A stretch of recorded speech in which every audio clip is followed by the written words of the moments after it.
worth of cash power or one of the 100 lucky winners of $100 credit top-up. Yes! From now till the 16th of July 2021, send money to family and friends in the Gambia from anywhere this Tobaski with Supersonics money transfer and get the chance to win one of 5 rams or one of 5 bags of 50-kilogram rice, or become one of the 10 lucky winners of $1,000 worth of cash power or one of the 100 lucky winners of $100 credit top-up. Enjoy our safe and instant money transfer service with the lowest fee, highest rate and largest payout network in the Gambia.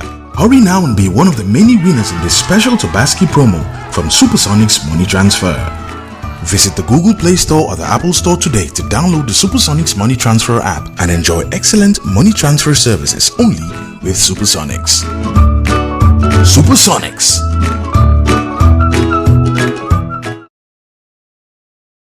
Okay. Thank you. Yeah. Okay. All right. Thank you. Welcome to Tango once again to this press conference on the post-Trrc. Just before we start, to just say we do recognize the high table, not very representative of society, so it's not gender sensitive. So we are very much aware of that due to circumstances beyond our control. But all the same, we are in tune with all of those sections of our society. And so welcome to this press conference, which is coming at the end of the end of public hearings at the Trrc, and in anticipation of their presentation of their final report to the President, in a couple of days, we suppose. So we've called this press conference as civil society to speak to the process that has been unfolding, which is coming to an end, and what will follow. So my name is Madi Jabate, and I'm a member of the civil society, and here to provide introductory remarks, basically. But the gist of the discussion would be led by the chair of Tango, effectively the head of civil society in the Gambia, Mr. John Charles Njai.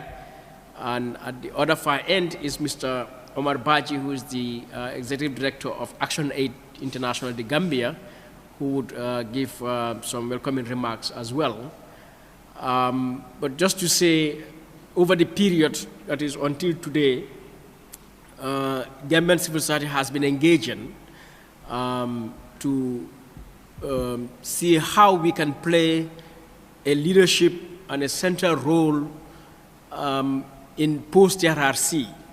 I guess a number of civil society organizations have engaged in the process from the inception, of Trrc. In fact, from 2017, since we had this change of government, and the development of the transitional justice program, various civil society organizations have played immense role in various ways to ensure that we determine and achieve the objectives that are set.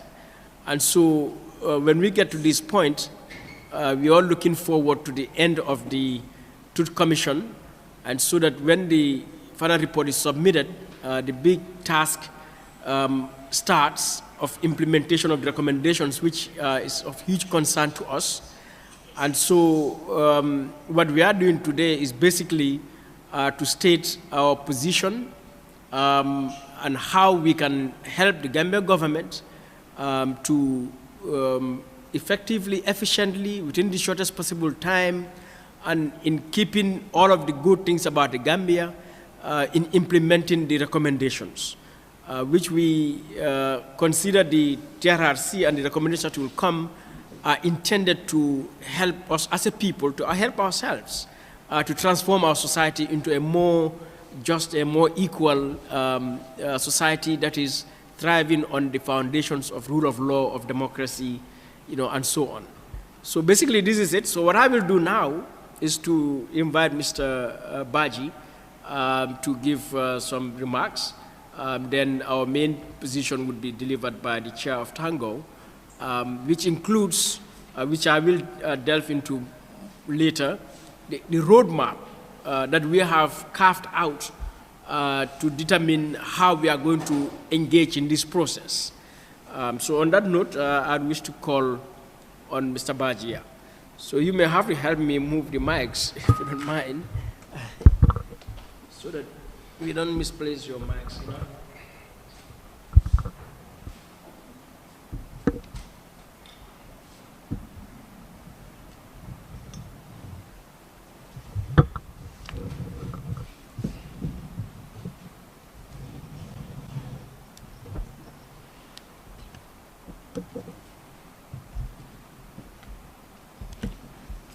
Okay, thank you very much, Mr. Chair, Madi Jobate, for the introductory remarks and also for inviting me to welcome our colleagues in the media fraternity and colleagues from the civil society organizations and all Gambians who are listening or watching this press conference. My role is just to say welcome and also to emphasize the role of the media in development.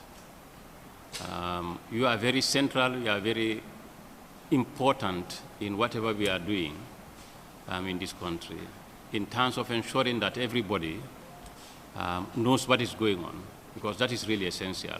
Whatever is happening, the whole country needs to know about it. And without you, that will never happen. So we are really happy that we are having this relationship with you. What we have gone through, particularly through this transitional justice, as Mr. Jobate has said, and in particular the Trrc, has been very, very painful indeed. And we have invested a lot into really going through the process of the Trrc. So we should not really invest and create so much pain in people and then let it lie without being implemented. That will be a tragedy, really.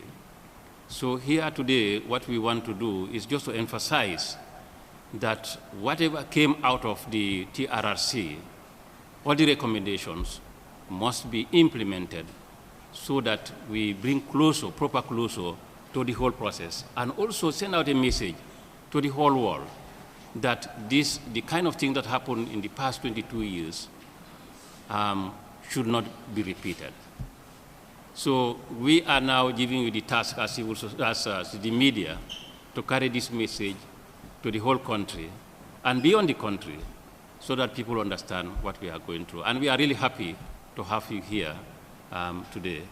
I don't need to take much of your time because, as Madi has said, we'll be taking through the statement, and then from there we'll listen to you. If there are any questions that you want to ask, we are happy really to engage with you in a dialogue so that we all understand the issues that we are putting forward.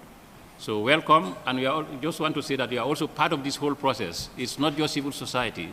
We are just taking the lead, but then we are all part of it. So if there is anything that any of you can clarify, you are welcome to do so that there is better understanding at the country level. Thank you very much, and welcome to the press conference. Yeah.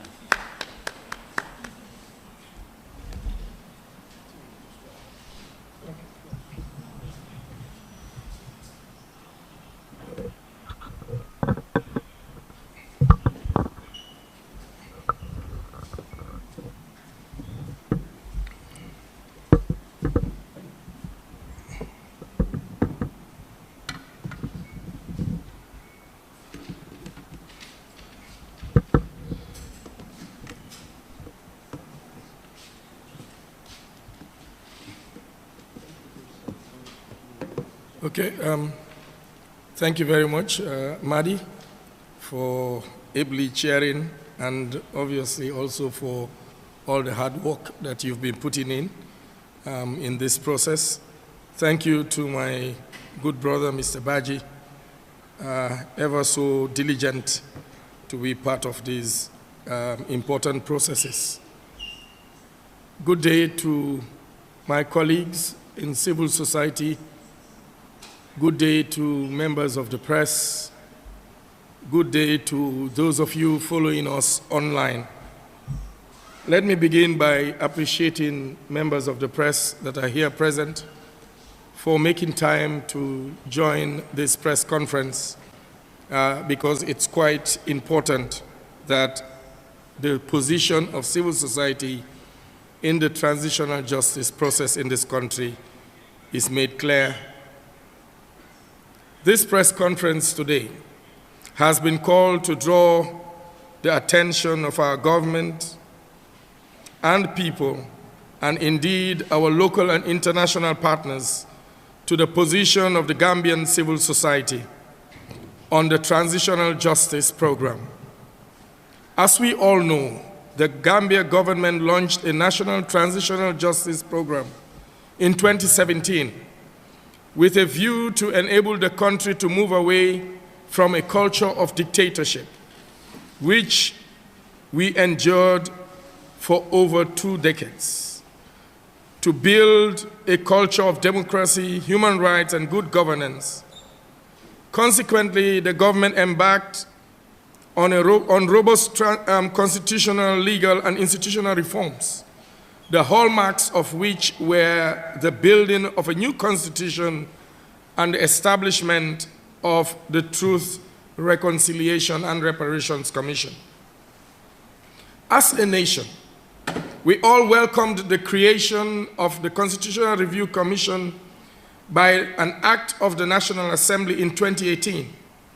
Indeed, we are proud of the excellent work conducted by the Trrc to seek the opinions of all Gambians at home and abroad, and drafted a progressive constitution which we believe provides a huge opportunity in enabling the country institute a truly democratic system of governance. It is for this reason that we are very disappointed by the fact that the draft constitution failed to pass in the National Assembly to go on to a referendum. Since then, all efforts to revive the draft constitution before the December 2021 presidential elections have failed to bear fruit. That notwithstanding, we remain convinced that the Gambia indeed needs a new constitution and firmly believe that we, the people, will get to that promised land. We welcome the creation of the National Human Rights Commission, and we are elated and satisfied that the leadership of the Commission is taking proactive steps to respond to the human rights challenges in the country. As civil society, we will continue to support the work of the Commission to ensure that the respect and protection of human rights in the Gambia becomes our daily reality. As civil society, we remain concerned about the slow and sometimes lack of progress in the areas of civil service reform and security sector reform. The urgency for reforms in the civil service and security sector institutions cannot be overemphasized. Thus, even though we welcome the development of the national security policy and the ongoing plans to create a national defense policy, however, by and large, the state of civil society, of civil service and security institutions remain largely unchanged since 2017. We find this indeed very disheartening, and these two sectors are indispensable pillars in the governance and development of this country. Ultimately, until the country can boast of a professional, efficient, and responsive civil service and security agency, acting in line with human rights principles and standards of transparency and accountability, the dream of a well-governed Gambia, enjoying standards of transparency and accountability, enjoying sustainable development, shall remain but a fleeting dream. It is for this reason that Tango and the Gambia civil society hereby call on the Gambia government to expedite reforms in these two sectors in line with international standards and best practices. It must be noted that the recent spate in crime, the poor delivery of basic social services, as well as the limited availability of opportunities to our youth and women in particular, are all interrelated, as they are all also directly connected to the quality of service delivery by the civil service and security agencies. Hence, if the country is to overcome or at least significantly reduce crime, ensure efficient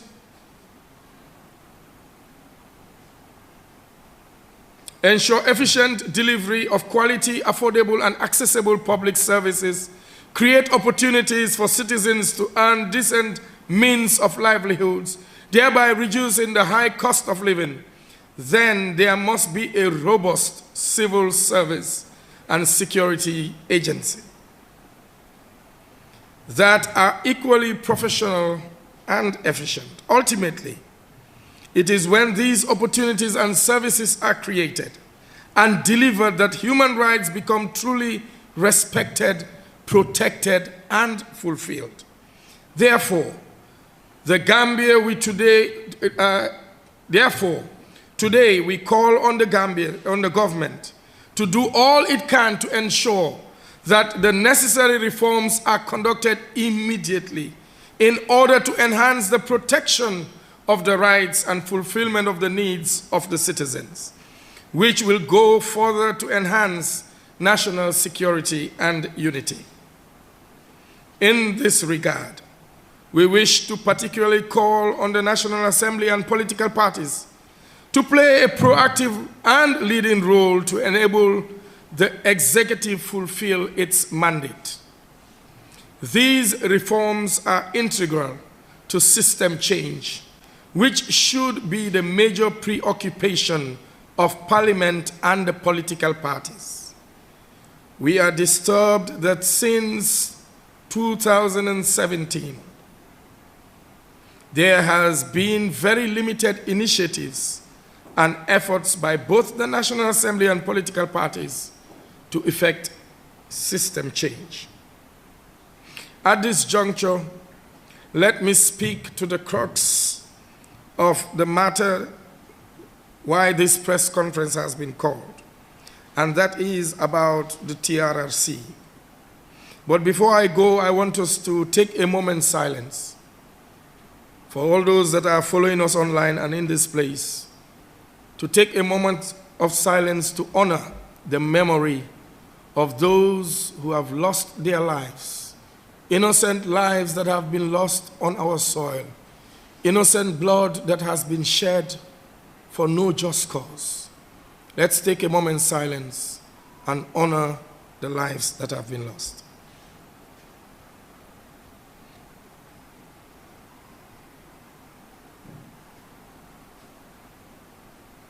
May the souls of all those who have departed rest in peace. It is necessary, though, that the foregoing issues are addressed in order to give context to the issues we wish to raise about the TRRC. First of all, it is apt to say that the Gambia civil society highly appreciates the work done by the TRRC from the level of the commissioners, the secretariat, and the legal team. We wish to therefore congratulate them for a job well done. We wish to particularly express our appreciation and gratitude to our civil society representatives in the commission, namely Mrs. Adelaide Sose, the vice chair of the commission, Ms. Anna Jones, and Mr. Mustafa Khan. We have keenly followed these hearings, and we are of the view that the testimonies delivered provide huge resources for the country to better understand ourselves and therefore how to remake this society into a democratic dispensation in which justice, equality, and freedom will prevail as the foundation for national development. As we come to the close of the TRRC, which we understand shall be submitting their final report to the President on the 12th of July 2021, we are determined to play a leading and central role in the post-TRRC era. As required by law, the TRRC conducted its mission to document a true and impartial record of human rights violations of the previous regime from 1994 to 2017. When it submits its final report, including its recommendations to the President, it is the government of the Gambia that bears primary responsibility to implement the recommendations contained in that report. Our role as civil society is to support the Gambian government to effectively and efficiently implement those recommendations within the shortest possible time. We are of the view that the implementation of the recommendations is an urgent national issue that is necessary to not only ensure justice and accountability, but also, quite importantly, to help the country reconcile, unify, and move towards the common good. We are aware that indeed the implementation of the recommendations will require tough decisions, but we strongly hold that indeed if we wish to help ourselves to overcome the simmering waters of turmoil that are currently seeking to divide this country and bring it into a chaotic state, it is necessary that these recommendations are implemented in a manner that is inclusive, consultative, and transparent. The government and all of us need to state that these recommendations are not intended to divide, revenge, witch hunt, or cause chaos.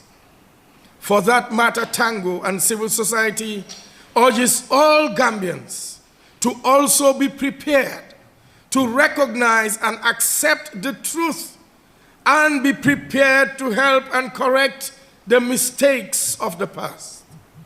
Research has shown us that societies that underwent authoritarian rule or conflict and failed to address the vestiges of the past in full are bound to repeat the same mistakes with far worse consequences. This was precisely why a genocide took place again in Rwanda in 1994, simply because past genocides and dictatorships were not addressed fully. Similarly, the incessant xenophobic attacks and deadly confrontations that occasionally erupted between whites and blacks in South Africa are a consequence of the failure to fully address the ruins of apartheid, which continues to widen the social, economic, and power gaps in that country. Thus, the Gambia has enough lessons to learn from in moving forward. As a community, we wish to report that we have been engaging over the period in seeking to determine what role we can play in the post-TRRC era. At the moment, we have developed a comprehensive roadmap to guide our engagement. The details of the roadmap will be shared immediately as I finish, by Mr. Jobate on the way forward. Essentially, it is intended to make civil society a lead and central player by offering all support to the government and to the society as a whole in helping the country move in peace and be united in purpose. Let me thank the Gambia government once again for establishing the TRRC. We wish to urge the President and his cabinet and all and sundry that on receipt of the final report to act with urgency and give it the urgency it deserves. We wish to continue to urge the government to recognize the unique and historic achievement that they have marked in this process of truth-seeking as demonstrated through the hearings of the TRRC, and further appeal to them to continue on that trajectory in the implementation of the recommendations. This is an opportunity to leave a legacy not only for the citizens of today, but for posterity to rejoice. For the Gambia, our homeland, we remain ever true. Thank you for your kind attention.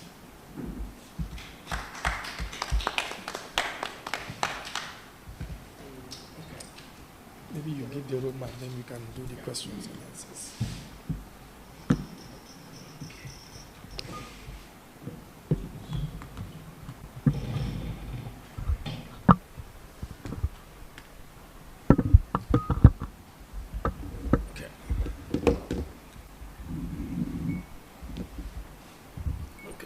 All right, thank you.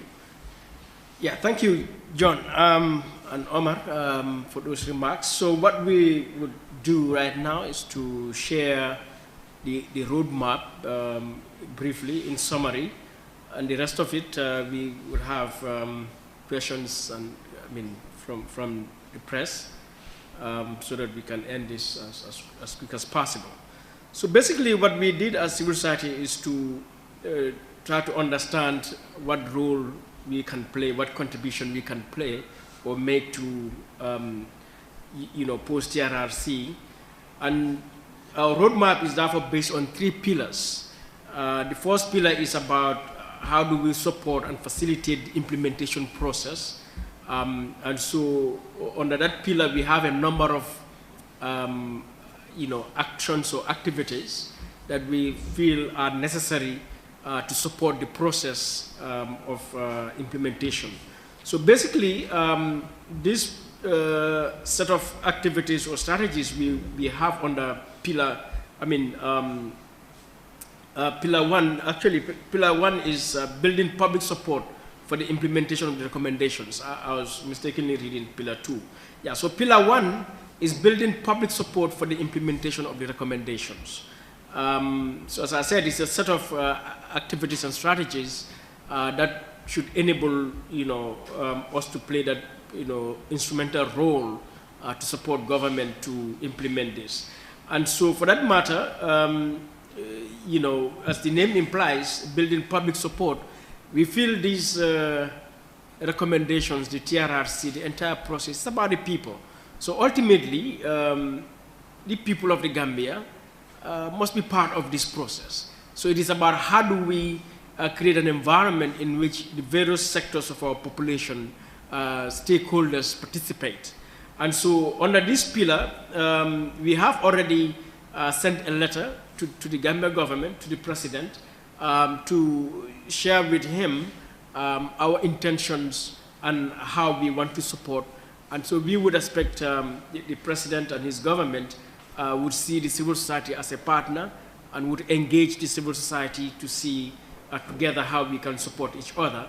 And this press conference right now forms part of that pillar, that is to speak to the rest of the Gambian population, as we are doing right now, And so following this, of course, we will issue our statement as read by our chairman for the rest of the Gambian population to get to see where we are, what we intend to do.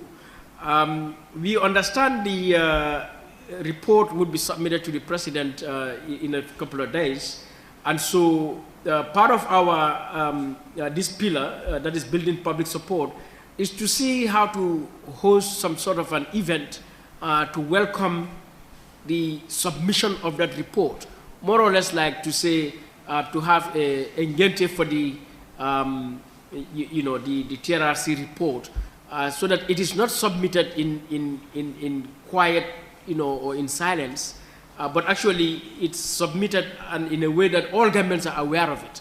And again, we are saying these things bearing in mind we've had other commissions that submitted their reports and received, at the State House, but then largely the rest of Gambians probably are not fully aware of the significance, the importance of what was submitted. And this time around, we want that to be different. We want the submission to come with, some noise in the public that, yes, a very significant milestone has been achieved. Now, under this pillar, again, from here, we want to engage certain institutions, organizations, public sector, outside of the public sector, some international, partners, to see what kind of conversations we can have to support each other, to see how do we support, the Gambia government. So we want to meet the TRRC itself. They ran this thing, for 2 years. They drafted their report. Sometimes not everything that is in your mind would go into a report. So we would want to have a conversation with the TRRC. They may have advice. They may have issues, concerns. We can exchange ideas into how best, can we play our part as civil society. So I'm sure they have a lot of good advice to give us to see how to deal, with this issue. Of course, we have the Gambia government itself, especially the Minister of Justice, as a ministry, which is central in all of this. We want to have a conversation so that we can set up good relations with them, or better relations with them, and see how to strengthen the partnership. John mentioned the Human Rights Commission, and again, it's a body that we are hugely looking at, for the huge role it can play in this process. It's a permanent body for the protection of human rights in the Gambia. The TRRC is about human rights. So if there's anybody well placed to really address the issue of the recommendations, the Human Rights Commission should be in the front and center. So it is important that we engage with them and share ideas and see how to support each other. Now, John also mentioned political parties in his statement. Now, in this pillar, we also have that as part of our stakeholder engagement. All of the political parties in the country, we are heading to elections. Election year is a very interesting time for any society, and especially our society right now.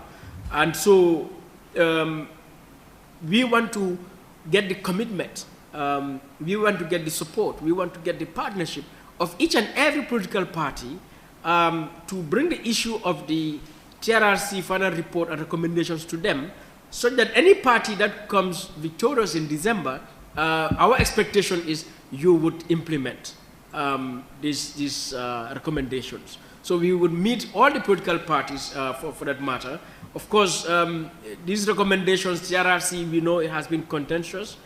So we would have to meet various bodies, religious bodies, traditional authorities, because it's important in terms of our reconciliation, in terms of calming everyone down, in terms of, maintaining the unity, the cohesion in our society. So we intend to meet the Supreme Islamic Council, the Gambia Christian Council, and similar bodies, groups, youth groups, local government authorities, and as I said, international partners, whether it's EU or UN, ECOWAS, and some embassies that played critical role in the transitional justice process. And the rest of it would be a media campaign. We want to engage on media, and that is where all of you become quite critical. So on radio, on television, online, on newspaper, we want to engage to create an open discussion, among Gambians that let us engage, let us dialogue,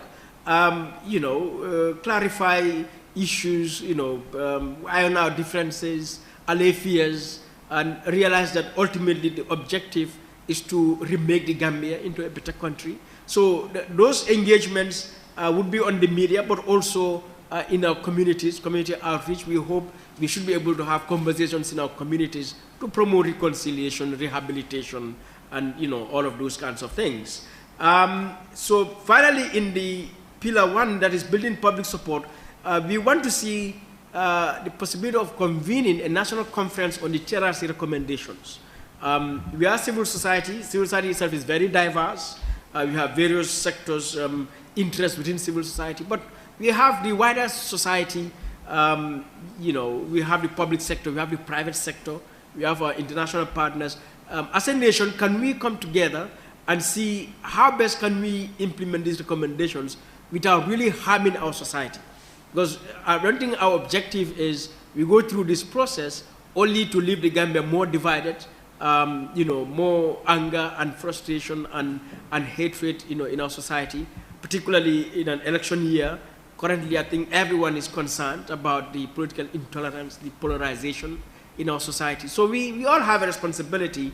How do we manage this for the good of the Gambia? So we want to convene that national conference towards that. Now, our second pillar is about supporting and facilitating the implementation process. So this is about what kind of institutions and processes and resources, and tools that the government needs, that we need as civil society, that society itself needs to facilitate this process. Yes, when we raise all the awareness and encourage people to participate in the process, how do you now implement this? All right, if there's reparation to be done, reparations cannot be done in the absence of money. It cannot be done in the absence of maybe naming certain places. We've seen already a little controversy about renaming Arch 22 and so on. So what processes should we take? What laws do we need? What institutions should we set up, or what institutions that already exist, can we modify them or give them more responsibilities and so on, so that everybody plays a part in this. So basically, Pillar 2 is about what mechanism do we put in place to support this process. And so we want to look at that, as we move on. And so which would include a lot of things, advocacy, to include diplomacy, and I hope it will all go well so that we wouldn't really have to get the kind of frustration that such truth commissions have generated, especially in the implementation of recommendations in other countries, because we've also learned of experiences of many countries that implementing truth commission recommendations is never easy. Since the history of truth commissions began in the world, until the Gambia, which is the latest in the world, it has never been cozy and nice and easy, because it's about human beings, and people have interests, and people's level of awareness, commitment, and everything are at different levels. So it's always challenging. So, but with a sense of responsibility and commitment to our country, I think we can mobilize each other and organize each other towards that. So Pillar 2 is basically about organizing and mobilizing ourselves for an effective mechanism to implement. And the final pillar, Pillar 3, is about monitoring the implementation process. So as we build public support on the Pillar 1, as we establish mechanisms to support implementation in Pillar 2, Pillar 3 is to be checking, monitoring and evaluation. Because ultimately that is where we know whether we are making progress or we are making failure or we are stagnant.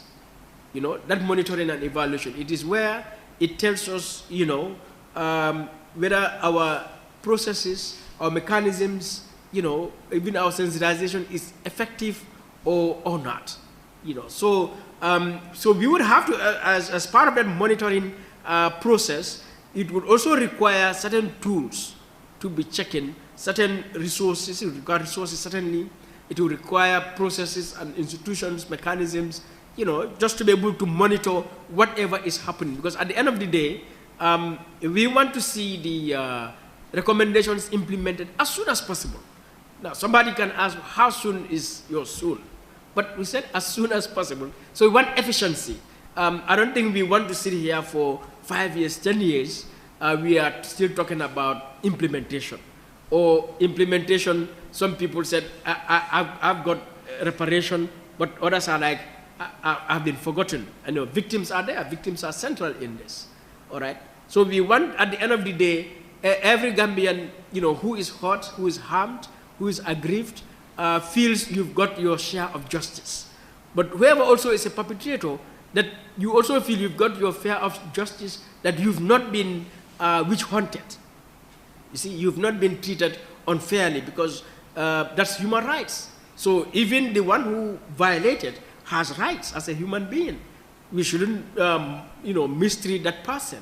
So we want to monitor in such a way to ensure that there is fairness. There is fairness, because that is the only way reconciliation will be strong. At the end of the day, those aggrieved, harmed, feel have been well, served with justice. And those that violated also feel have also been well served. Whatever is imposed on me is fair and just. You see? So when we have that, what it means is we reconcile. Now, they've done it in other societies. In Rwanda, we didn't get to that point. My family, as a neighbor of John's family, because we belong to different ethnic groups, Hutu and Tutsi, I went to his family, chopped his wife's head and everyone else.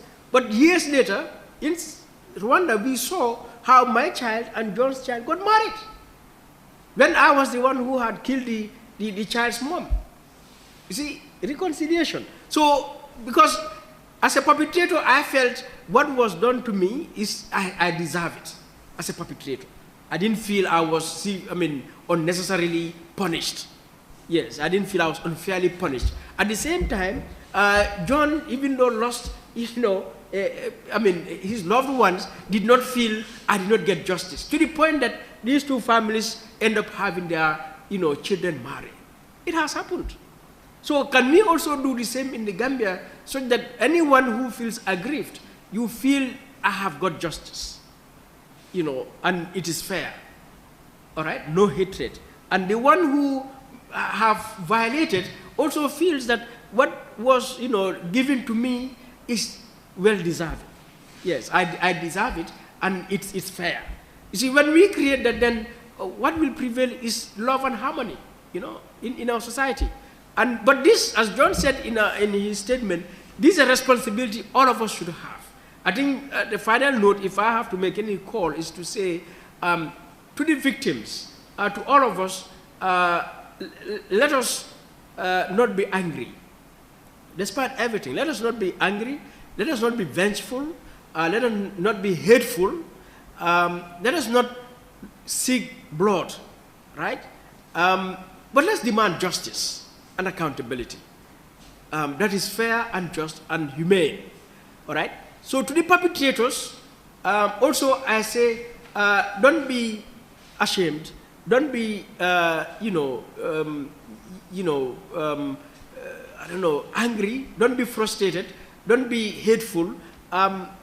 Accept, just as the victims, that these things happened, and play your part to heal. Not for the victim, but for your own self, for your own conscience, your own humanity, your own dignity. Because there's no dignity, there's no godliness in harming people. No. If you are a godly person, if you are a patriotic Gambian, you should not feel satisfied that you have harmed a Gambian, a human being, and there's no justice. That I don't think is godliness. So let us be that kind of person on both sides, so that we all move, towards to heal the nation. Because that way, by the perpetration showing remorse, you in fact put pressure, or you encourage the victim to forgive. You give courage to the victim to forgive, to accept you, to accept his or her condition, and that by itself is even justice. So justice is not just to take one to court, to prison, to be paid money as reparation or compensation or something like that. But to say I have forgiven because my perpetrator has shown remorse and accepted what he did, is itself justice. So justice is really broad, you know. So on that note, this is basically the roadmap that we have. Our chair would decide that eventually whether we can share this with everyone, because you should also hold us to account based on this roadmap as media, you know, because what I believe is accountability. So you should also hold us to account that Tango and the Gambian civil society said they would do this, and they've done it. Yeah. So we call on the Gambian government that Tango is here, the Gambian civil society is here. We have many victims associations that are here, and they are all committed to support the president and the Gambian government to implement these recommendations. And let us do it fairly, justly, in peace and love and harmony. Thank you. Thank you much. Yeah. So John is here. If you have any questions, certainly we can take a few minutes to answer to those questions, and we call it a day. Thank you. Yeah.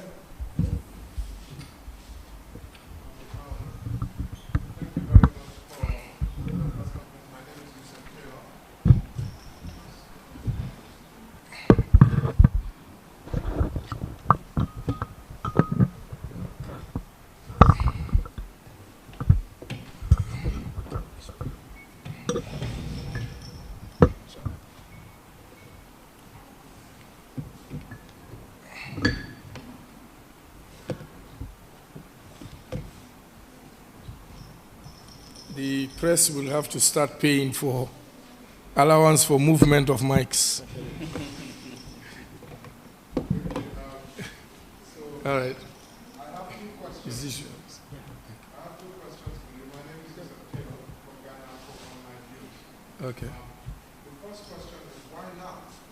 Why now and not after the report has been issued? That's the first question. Why now? And then the second question ties into what Madi was pointing out. March 22. We've already seen official food. Government is not really involved with the victims. They are not really willing to, well, there's been some pushback with regard to the renaming we've already highlighted. What makes you think that they are serious to change and implement any recommendations? You say they've not done any, or very few. Okay. All right. On the first one, why now? If you look at the roadmap, you will understand why now, because we don't want to repeat mistakes of the past. We wait until things happen, then we react. This shows our proactivity, and Madi has said in the roadmap that one of the key things is to get public support to be able for the implementation of the recommendations of the report. The way you do that is by beginning to raise awareness. And if you look at the engagements we have with government, even before they receive the report and begin working on the white paper, it's good that we begin to engage. I think what our role, we have said over and over, is to support the government. The government has the main responsibility of seeing that the recommendations are implemented. But we are beginning now so that we could get the public to be aware, get everybody to be on standby and ready to run when the report is submitted. On the issue of the seeming pushback, I believe our position is we have tried to get information, but also we are beginning to know that there are some issues of procedure. We have not received any confirmation that the government is going to refuse the renaming of the arch. From the little information we have, and this is why we need to also engage further with the Minister of Justice and other government institutions to really get to the bottom of this and chart a way forward. But one of the things is that basically there was an issue with procedure, and I don't think it's going to be too late to name or rename the arch or to put up a monument in memory of the victims or in honor of the victims. So, but we don't want to preempt issues, because just yesterday, something that has never happened in the history of this country happened. and that is the passing of the Access to Information Bill. And that was initiated by civil society. We worked in harmony with government, and yesterday was a result of hard work between civil society and Gambia government. We believe we could do the same with the TRRC recommendations. And if government opens up, we are ready to support, and we will also be holding government accountable. Because what has happened, especially with the TRRC, lives have been lost. Blood, innocent blood has been shed. And Gambia, we need to realize this and take it seriously. And I believe that there will be political will. After all, it's the government that established the TRRC. And as I've read here, it's a legacy that they can be proud of. So we stay on the side of optimism that government will cooperate, we will have political will. And government has demonstrated goodwill by giving 50 million. That is a drop in the ocean. But not only government. I keep saying that all of us Gambians should be able to contribute one way or the other towards the reparations fund. And we have started that. We have contributed a significant amount by deducting salaries from our staff for a period of 1 year, and the staff willingly did that. No, that's between me and my staff. The TRRC can tell you that, but we've contributed by people just giving every month, some $100, some $200 for a year. So why can't that be replicated in every office in this country? In the banks, in the private sector, in all civil society organizations, it can be done. So, I have a follow-up question to that. Thank you so much for that responses. I just want to highlight the access to information bill. Clearly, it's a huge progress as a media person. This is fantastic. But it also highlights another issue, which you will almost touch on. The Elections Act or the Elections Bill, which is currently stuck in the National Assembly. We don't know if it's going to be passed. The rules of the game for this election is still in limbo. At one of the last press conferences with CA, we asked him about it, and he felt that this thing will not be passed in time. well, I think to a very large extent we have to reduce the negativity. That doesn't mean that we don't hold our political party leaders or our politicians to account. We should put pressure on them. But I believe the members of the National Assembly are politicians themselves. The election bill is going to affect them. But for the greater good of the country, we will urge them to try to make sure that it becomes law as soon as possible. I think that will be good for all of us. In the absence of a new constitution going into a presidential elections, I think at least let's have electoral reforms. I know the registration exercise has gone on under the old constitution and under the old electoral law, but let's keep talking to our politicians and keep pushing them to do the right thing. I hope we will be able to get something. But the CSO coalition on elections, I think, should be in a better position. But I know there has been a lot of engagement in that front. We will keep talking. We will keep talking. One of the things I keep saying, I think, honestly, Gambians, we have to stop talking at each other. Let's begin to talk to each other. Let's begin to appeal to the humanity in each other, the goodwill in each other. This is our country. It's not an us versus them. It is all of us together. All right? Any question? Any other question? Okay. Yes. Okay.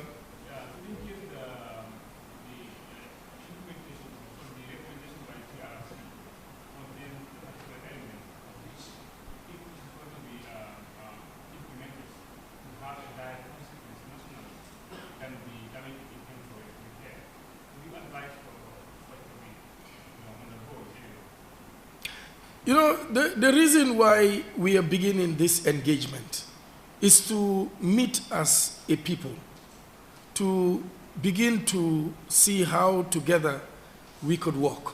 That's why in the statement we have talked about a consultative and inclusive and a transparent process. If that is done, if there is enough consultation, that if there is any damage that was going to be caused, there will be mitigating systems or mechanisms put in place to curb that damage or even to eliminate that damage. So I believe that's why we are calling for consultation. Let's not just sit. In fact, we have even started asking and talking to the ministry, can we have civil society actors in the development of the white paper? Can the Bar Association, for instance, sit with the Ministry of Justice? We did that for the Access to Information Bill. Why couldn't we do it for a white paper for the Trrc? That will send a message to everybody that government is open, willing to consult, to participate in this process. And everybody will feel a part. There will be ownership when it comes to implementation of the recommendations. So we also have confidence in the Trrc that they are not going to bring recommendations that are going to cause damage or harm. But yes, if that is perceived, we can have a national conversation, and we are calling for a national conference on the recommendations of the Trrc. In that national conference, we could hear the views of people from all the regions, from all across the country. All stakeholders sit in one room and say, yes, maybe they were over-ambitious or this recommendation, but let's have a national discourse on it. Any other? Yes?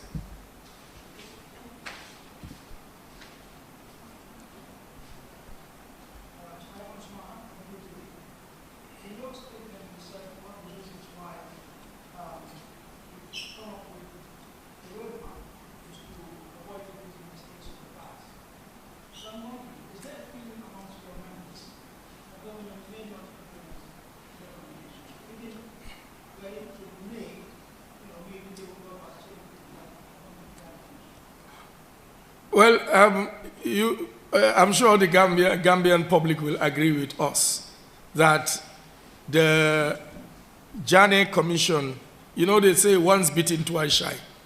The Janneh Commission has, there are a lot of views about the implementations of the recommendations of the Janneh Commission. We don't, and the Trrc is more delicate. It's more delicate. Lives have, innocent blood has been shed. So let's look at that. And let's not just wait for things to happen for us to start criticizing. Let's engage now. And that is why we are saying we are not holding brief for anybody apart from the Gambian people, but we don't want mistakes of the past. We don't want for this report to come out and the white paper to come out and full of controversy. That will not go well for our country, because our country has to heal fast and move forward, because we are far behind in development. Look at our neighbors. We are far behind. So the sooner we heal and move forward, the better for all of us. And everybody has to come on board. And the government must take the lead. And we will join them and partner and see a day like yesterday happen again in the country. Any other question? Yusuf, let's see whether no other question, then this journalist is a very, okay. If we don't have any, then we can take from Yusuf. I have two questions. Controversy. It's interesting to talk about controversy. Trrc is being engulfed by controversy of late. The first question, the two political parties have visited the victim center of Lake. We've seen it, and similarly, we've had Maggie highlighting that this is about the victims. I'm calling on the political parties to be proactive as well. Yeah. What's your message to those two political parties who have come to visit them, obviously, that's the UDP and the Citizens Alliance? Yeah. And what's your message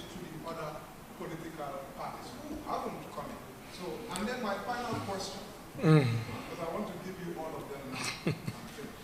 I hope I remember them. I'll remind you. All right. My final question, what do you say to those who currently are claiming that the TRRC is being politicized? We've seen Dr. Babagale Jallow come out with a statement of resignation.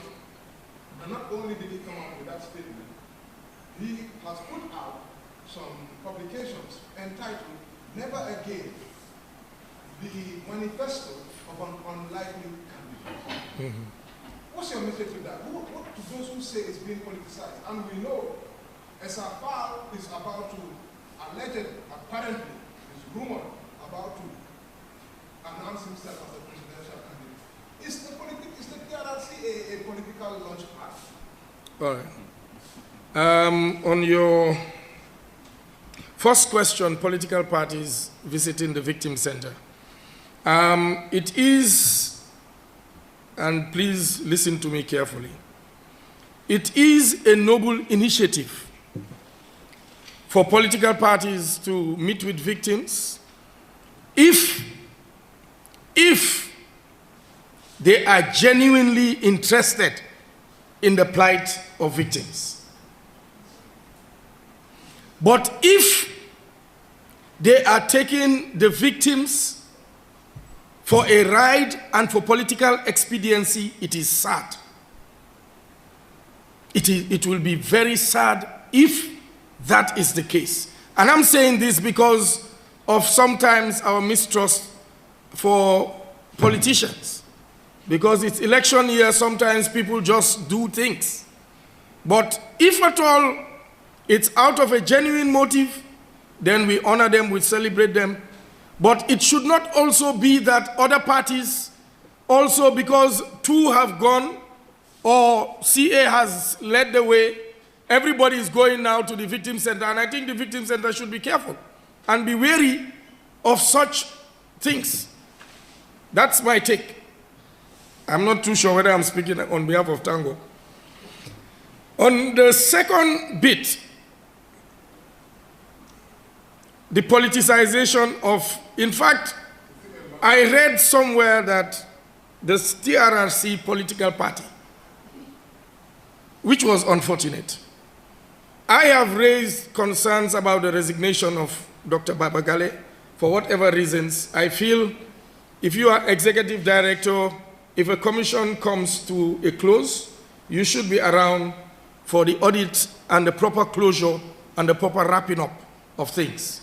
And I have raised that concern with the AG chambers as a member of civil society. I think it's my responsibility. He may have very good reasons, but I think, honestly, for audit purposes and for proper closure, he should have been able to be there until everything finishes. I cannot comment much on Mr. Esafal because I'm not too sure. I've heard rumors, but we don't work on rumors in leadership. If that is done, I think caution should be taken. But I think every Gambian, and it's not only Mr. Fall or the members of the workers in the TRRC, but every Gambian should ensure that the TRRC doesn't lose its steam. The purpose for which the TRRC was established, for truth, for reconciliation, for reparation, for those three, we must ensure every Gambian, every well-meaning Gambian, and even if you are not well-meaning, try to be well-meaning, so that these three, we will have them at the end of the day. Because if not, I'm telling you, none of us will be happy with what we see. War is bad. Chaos is bad. Anywhere there is what the Wolofs call fitna. There is a proverb in Creole. Yusuf, you ask the question. They say rain no dey fall on a one man domot. The rain doesn't hit on one person's house. So if you are hoping for chaos, thinking that it will not touch you.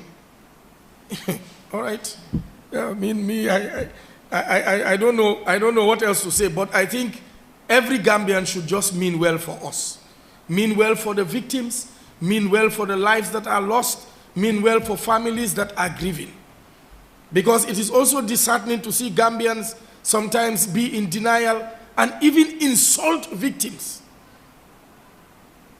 It is sad. This country that we call the Smiling Coast, this country that we call the peace-loving nation, that other countries will run to, where we are is sad. And we must recover and move forward as quickly as possible. So that's my thing, that everybody that is serving, please, let's just make sure that we don't jeopardize all the work that has been done by the TRRC. Yes, sir. My name is from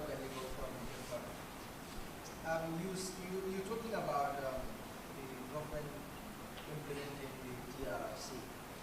Now, do you people have any plans if government comes and then they did not implement some of the TRC recommendations? Do you have any plans? Do we have any plans? Do you have any plans for that? That is the first question. Okay. The second question is, now, as civil society organizations, do you feel like your voices, Gambians are not listening to you?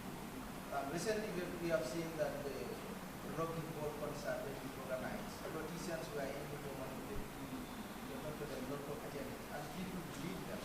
And of course, people were talking, but unfortunately, it's like Gambians tend to believe the politicians more than the civil society. Do you feel like Gambians are not listening to you? You know, the interesting thing I keep saying, democracy is a very difficult and messy process.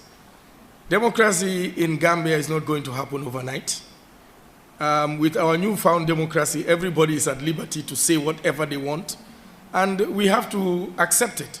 Whether people are listening to civil society, yes, people are listening to civil society. The government is listening to civil society. The government cannot do much now without including civil society. That's why you hear every time with civil society's partnership, I mean, we are everywhere. Whether the people are listening to us, I think the people will have to judge for themselves. Because civil society has been in Gambia for a very long time. If it had not been, I asked people the other time, and all of you here in the press, those of you listening, shut your eye for a minute and imagine a Gambia without civil society. Then you will have the answer, whether people are listening to civil society or not. Shut your eyes for a minute if you want, and just imagine a Gambia without civil society. Second question. Which one is the one second? Do you have any plans for? You know, we always say a good soldier will never disclose all his weapons or in the armory. You know, you keep some of your, but we have good ways of making everybody to listen, getting everybody to listen. Civil society is here to Basse and beyond Basse. We are here. Our brother is there in Basse, so we can mobilize. That's where I will stop. What are the plans? No, why can't I tell you our plans? Right now we are engaging. No, but let me say this. Honestly, I believe that we will have political will. And, you know, when somebody asked me, are we sure that the Access to Information Bill is going to become law? I said yes. From the day I submitted this draft to the Minister of Justice, in my heart I believed we are going to have, and in my heart I believe the recommendations will be implemented. It is going to be left to the will of the Gambian people. And that's why we said here, we the people. We the people. Let's keep positive, but our politicians, they are going to ask for our votes. They are going to ask for our votes. Come December and come March 2022. So the choice is ours. But in civil society, I can tell you that civil society is, And you said something that is interesting, that the politicians try to dissuade the people. Have you know what has happened within civil society within the space of 2 days? In fact, in 3 hours, within ourselves, we were able to raise $300,000 plus for this concert. And now the amount has gone to over 500,000. Civil society mobilization alone within a week. So don't underestimate all these radicals that you see around. Huh? We can do things. Not underestimated, but it's like that is mobilizing, right? Don't worry. It's about The recommendations for them to be implemented, we have a roadmap. We are calling you, the press, to hold civil society accountable in seeing this roadmap. Wait until then. But let's do this together. Please, let's do it together. Let's not begin on a foot of second guessing each other. Whether the president means well, let's just take it that we are all on the same page and move from there. If one is lagging behind, let us pull them. If the politicians are lagging behind, let's pull them. Let everybody come on board and run this race. And let's not allow the politicians to divide this nation. Let's come together. Let's speak with one voice. I think we will get there. Any question? You know, I have to lead prayers today. So any other question before we round up? If we're not, Maddie, you want to say? Yeah? Yeah, if not, we sincerely thank you all from the media houses, especially so for making time out to come, grace this occasion. You are also playing your part in this process. Also, don't be silent about the recommendations. Also, add your voice, have programs, educate the masses. Let's all put hands together for the public support that we are all craving for. To the victims, the survivors, we salute all of you. To the Gambia government, we are coming. Let's work together and let's do this together. God bless you all, and God bless our beloved nation. Thank you.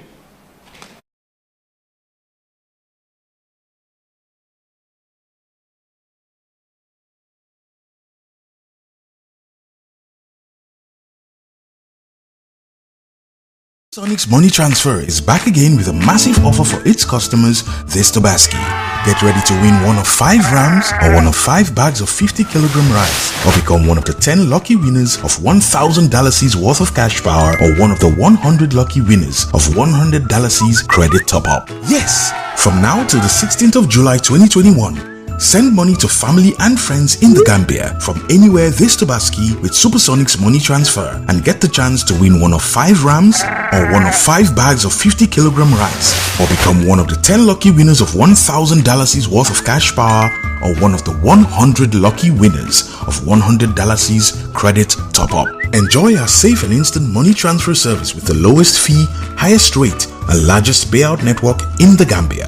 Hurry now and be one of the many winners in this special Tobaski promo from Supersonics Money Transfer. Visit the Google Play Store or the Apple Store today to download the Supersonics Money Transfer app and enjoy excellent money transfer services only with Supersonics. Supersonics.